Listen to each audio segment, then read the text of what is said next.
Hello guys, let me show you today how people use cooking oil, the one already used in the kitchen or in the restaurant, how they process it and turn it into biodiesel. You can use it for vehicle, you can use it to generate light and many other things.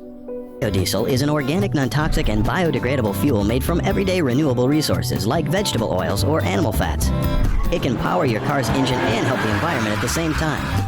It doesn't contain any petroleum, so forget about escalating gas prices. Biodiesel cuts down on CO2 emissions. In fact, it's the only alternative fuel to have fully completed the health effects testing requirements of the Clean Air Act. Biodiesel can be purchased at a growing number of fueling stations around the world, but you can also make it in your own backyard. Even if you don't like chemistry, you can brew your own. There are a few important factors to keep in mind when making your own fuel. During all stages of making biodiesel, always work in a well-ventilated area and away from pets and children. Before you begin making your biodiesel homebrew, follow these simple steps and find out how to filter your used cooking oil and ensure a good batch of biodiesel. You will need used cooking oil, a filter, a collection barrel, a biodiesel processor, and a tank thermometer. Step 1. Collect your oil. You can spend the extra money and buy new cooking oil, or you can find a restaurant and ask them if you can take their used cooking oil off their hands. Used cooking oil will have a darker color to it and will most likely have chunks of your favorite fried foods floating around. You will need to get rid of these mystery chunks before making your biodiesel homebrew. Step 2. Chunk removal.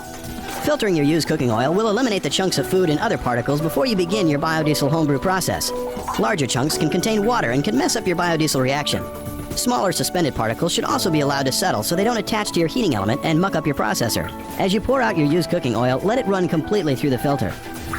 The filter doesn't need to be too fine. A paint strainer or window screen will adequately remove the particles that are large enough to affect the biodiesel reaction. You will notice large chunks of fried mystery food collecting in the filter. This filtration process can be fairly quick, but you can let the filtered biodiesel settle anywhere from a couple of hours to a couple of days to let the smaller particles settle out. Once settling is complete, begin transferring your used cooking oil to the reaction tank on your processor. Step 3. Tank transfer. Take the hose that connects the collection barrel to the reaction tank on your biodiesel processor and connect it to the pump.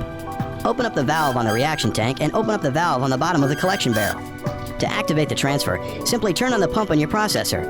You will notice the dark used cooking oil traveling out of the bottom of the collection barrel, through the pump, through the processor, and up into the hose that empties into the reaction tank. Step 4.